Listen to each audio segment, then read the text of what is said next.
Perkenalkan,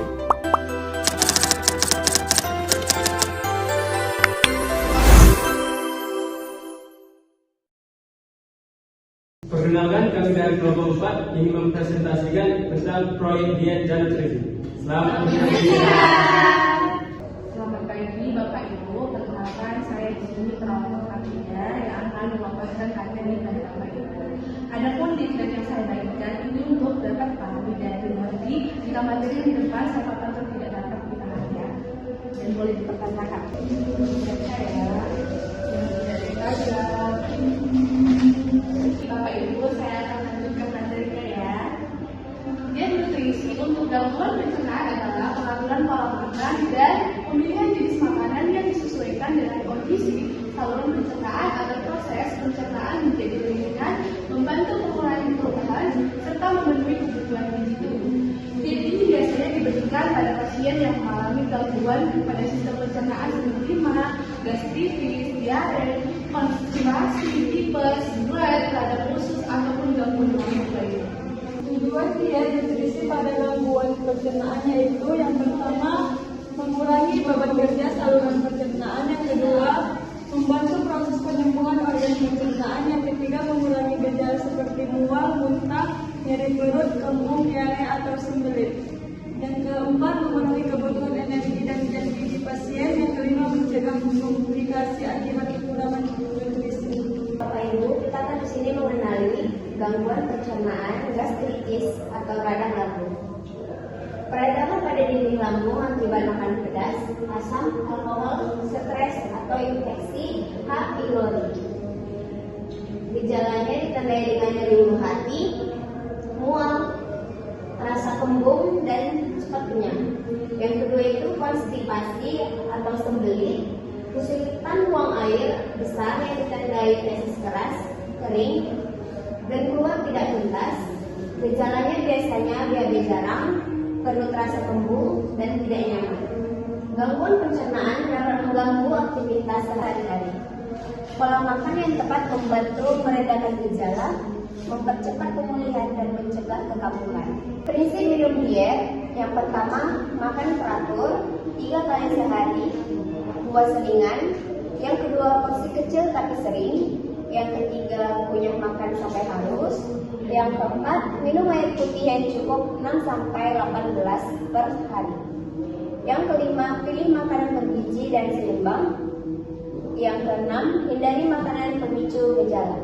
Ini kita menunjukkan tentang panduan makanan yang dapat dikonsumsi pada saat kita melakukan proyek diet dan nutrisi.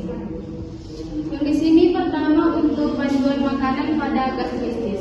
Yang pertama makanan yang dianjurkan itu yang berupa karbohidrat yaitu nasi, roti tawar dan sayur-sayuran yaitu wortel, labu siam dan juga bayam. Untuk buah yaitu pisang, pepaya dan melon. Dan kita juga bisa mengkonsumsi susu rendah lemak dan juga air putih yang hangat. Selain kita dianjurkan untuk mengkonsumsi beberapa makanan, di sini juga ada dijelaskan beberapa makanan yang perlu kita hindari untuk mencegah untuk membantu diet. Yaitu yang pertama makanan pedas, asam dan berminyak, kopi, teh pekat, soda, alkohol. Yang berikutnya coklat dan mint. Yang berikutnya makanan terlalu panas atau dingin, dan yang terakhir itu makanan cepat saji seperti mie instan. Yang kedua di sini untuk konstipasi. Beberapa makanan yang perlu dianjurkan itu yaitu bagian sayur-sayuran, yaitu makanan tinggi serat, yaitu sayur hijau, buah segar atau oatmeal. Yang kedua biji-bijian utuh seperti nasi merah, roti, gandum dan oatmeal. Yang ketiga itu kacang-kacangan. Yang keempat, cukup cairan atau air putih 2-2,5 liter per hari. Dan yang terakhir, yogurt. Lalu setelah itu beberapa makanan yang dianjurkan untuk kita makan. Ada juga beberapa makanan yang perlu kita hindari. Yaitu yang pertama makanan rendah serat. Yang kedua makanan olahan tinggi lemak.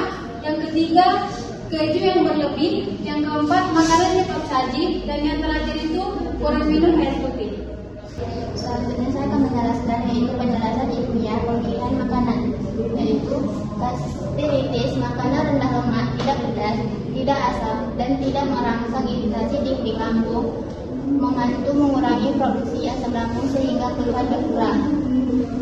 Konstitusi serat atau larut tidak larut menambah volume fase dan merangsang penggerakan usus cairan yang cukup melunak fase sehingga mudah dikeluarkan.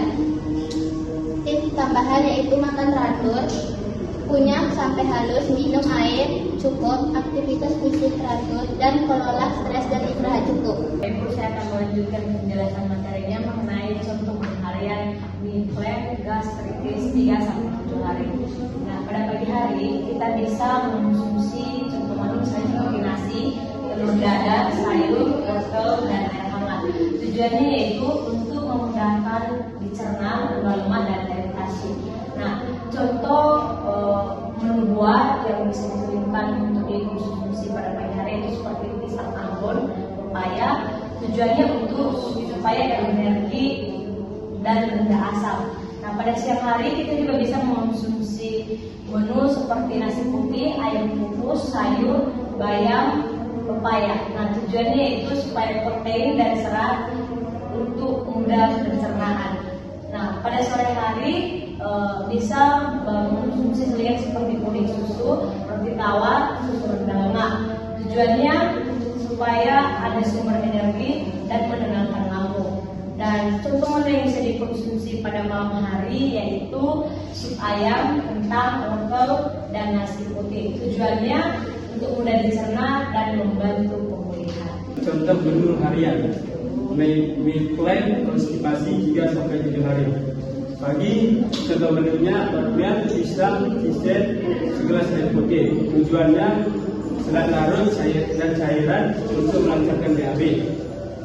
Selingan pagi, buah apel, buah naga. Tujuannya serat dan antioksidan. Siang, nasi merah, kentang gam, sayur bening, lalapan, dan pepaya. Tujuannya serat tinggi dan protein seimbang. Selanjutnya selingan sore, yogurt plan, kacang lele almond, dan air putih. Tujuannya probiotik dan lemak sehat untuk usus. Selanjutnya malam, sup sayur, tempe khusus, dan buah kiwi atau pir. Tujuannya serat mineral dan melancarkan BAB. Dari Bapak Ibu, kesimpulan pada materi hari ini ialah diet dan nutrisi yang tepat sangat penting dalam membantu menjaga kesehatan, sistem pencernaan, serta mempercepat proses penyembuhan pada gangguan pencernaan seperti gastritis dan konstipasi. Pemilihan makanan yang sesuai, pola makan teratur, konsumsi serat dan cairan yang cukup, serta menghindari makanan pemicu dapat membantu mengurangi gejala dan mencegah kekambuhan. Selain itu, penerapan pola hidup sehat seperti aktivitas fisik teratur, mengelola stres, dan menjaga kebersihan makanan juga berperan penting dalam menjaga fungsi pencernaan optimal. Dengan pengaturan diet yang baik, kualitas hidup dan kesehatan tubuh dapat meningkat secara menyeluruh. Baiklah Bapak Ibu, sekian materi yang dapat kami sampaikan. Semoga dapat bermanfaat dan berguna kehidupan kita sehari-hari.